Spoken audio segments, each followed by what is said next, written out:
محي سألني طب يا دكتور هو ايه احسن وقت ازرع فيه؟ احسن وقت تزرع فيه هو اول ما تخلع على طول.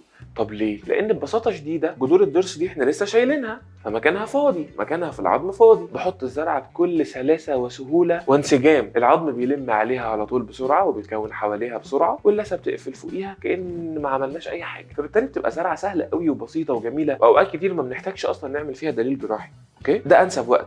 هل ده معناه ان احنا لو خلعنا وما زرعناش غير بعد مثلا عدى سنتين وثلاثه واربعه كده الزراعه هتبقى صعبه او الامبلانت هيبقى صعب؟ برضه لا، لكن انا بقول لك الاسهل والاحسن بيبقى ايه. مش معنى كلامي ان لو اتاخرنا او عدى سنتين ثلاثه على ضرس مخلوع انه هيبقى زراعته صعبه على الاطلاق. لو عاملين دليل جراحي او سيرجيكال جايد مستحيل يبقى صعب، بيبقى ان شاء الله سهل جدا جدا جدا طالما العظم عندك والكواليتي بتاعته كويس. موضوع الكواليتي ده مهم جدا لانه في ناس بيبقى عندهم نقص فيتامين دي، بيبقى عندهم هشاشه في العظام، فبنعمل ساعات كتير قوي تحليل فيتامين دي قبل ما بنعمل الامبلانت او الزراعه، وبالتالي لو هم عندهم العظم ضعيف بياخدوا فيتامين دي كورس كده محترم لفتره فالعظم بيكون كويس، وبعد كده بنحط الامبلانت بتاعنا. لكن لو كميه بقى العظم قليله ده بصراحه بيبقى مشكله شويه، مش مشكله لكنه بيبقى من ضمن العوائق شويه اللي بتصعب شويه الزراعه او بتبقى مخليه الموضوع محتاج شويه مجهود اكتر وفلوس اكتر. ليه؟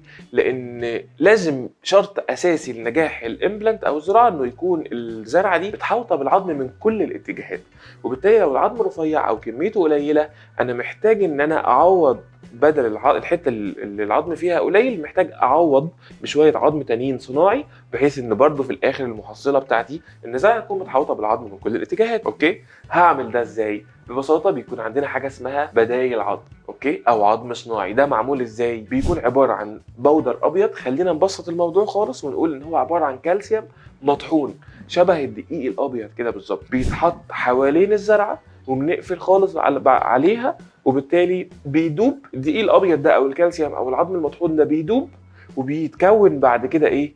عظم من جسم الانسان نفسه. حد هيجي يقول لي طب ده عظم بتاع ناس؟ هقول لك لا، مش لازم.